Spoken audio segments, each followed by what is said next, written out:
Hey folks, you may have heard that trading on insider information is a guaranteed way to get rich. But what if I tell you that even with exclusive tips, people could still lose money? Imagine this. Mr. Buckman's friend is the CEO of a publicly traded company. He whispers to Mr. Buckman, "Our company is working on a groundbreaking project. The stock price is going to soar to $200.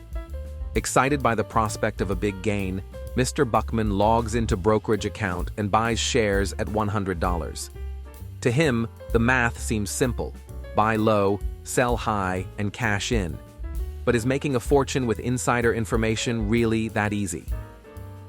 In this video, we're uncovering 4 common cognitive and behavioral biases that shape how people trade, and why even insider information doesn't guarantee profits for regular investors. Bias number 1, fear of missing out. Fear of missing out is a powerful force that overrides rational decision-making. Simply put, nobody wants to be the one who sold too early, only to watch the stock skyrocket afterward. FOMO works like a sneaky trap. It tempts investors with the promise of unlimited gains, only to leave them stranded when the market turns against them. Here's how it plays out, disrupting the trading process. Mr. Buckman buys stocks based on insider information and watches it climb. At this point, logic says it's time to take profits.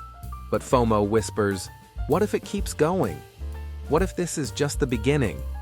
Greed takes over, and instead of following the plan, investors hold on, convinced even bigger gains are just around the corner.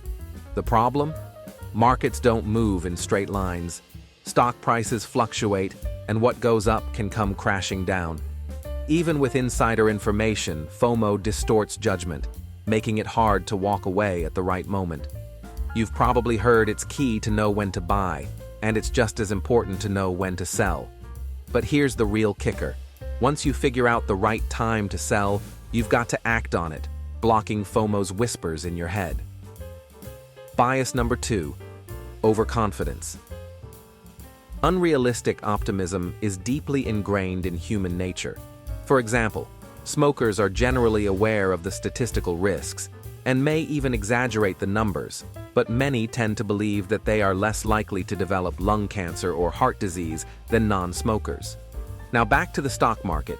Insider information can fuel overconfidence in regular people, leading them to overlook critical details and ignore trading risks. Sure, Mr. Buckman heard the stock would hit $200, but there's one crucial piece missing. When? Even if the tip is accurate, there's no certainty about when it'll happen. Will it take 3 weeks, 3 months, or 3 years? Nobody knows. A longer holding period carries higher costs and volatility risks.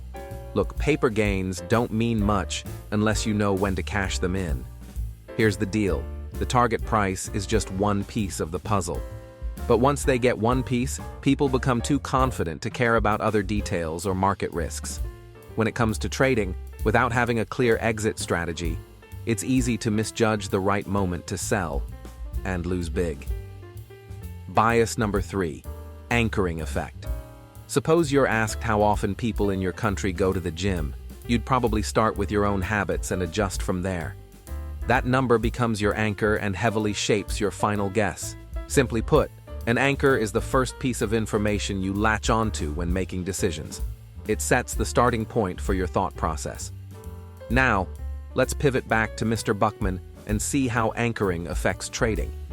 Here's the problem. Mr. Buckman is anchored to a $200 target, his CEO friend's private tip.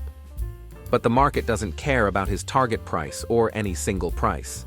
Stock prices move based on countless factors: macroeconomics, market sentiment, company performances, and more. Picture this. The stock climbs to $195, but stalls as economic gloom sets in, triggering a downturn. Yet, that $200 anchor sticks in Mr. Buckman's mind, making the stock still seem undervalued. Clinging to insider tips, Mr. Buckman holds on for bigger gains, only to end up with painful losses.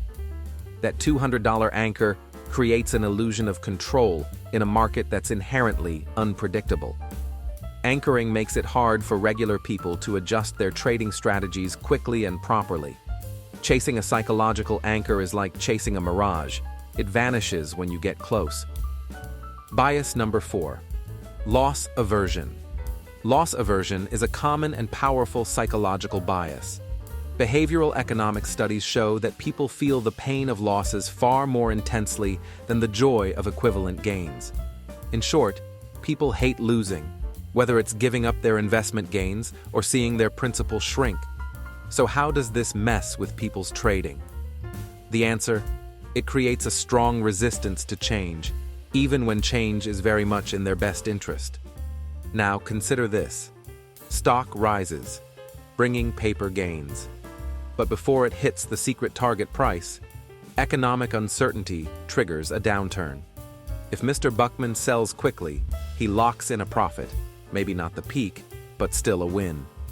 Yet, everyday people, like Mr. Buckman, often struggle with emotional burdens of losing past wins or selling at a loss. Instead of selling holdings quickly, they hold on, hoping price will bounce back, or better yet, hits old highs. And that's the trap. When faced with losses, people hold on to stocks, because to them, no sale, no loss becomes the golden rule of trading. Investors are better off cutting their holdings quickly when a downturn starts. But loss aversion subtly leads investors to irrationally cling to their stocks for too long, turning small losses into huge ones. So, let's tie it all together. You've just seen how 4 sneaky behavioral biases can trip up anyone in the trading game, even someone like Mr. Buckman with insider info. The stock market doesn't care about any tips or gut feelings. It's a wild ride with no script. So, forget chasing that one magic piece of info. What really counts? A clear plan, knowing the market inside out, and, here's the big one, keeping your emotions in check. Because in trading, the true edge isn't just knowing the game, it's playing it smart. Enjoyed the video? Hit like and subscribe for more. Thanks for watching. See you in the next one.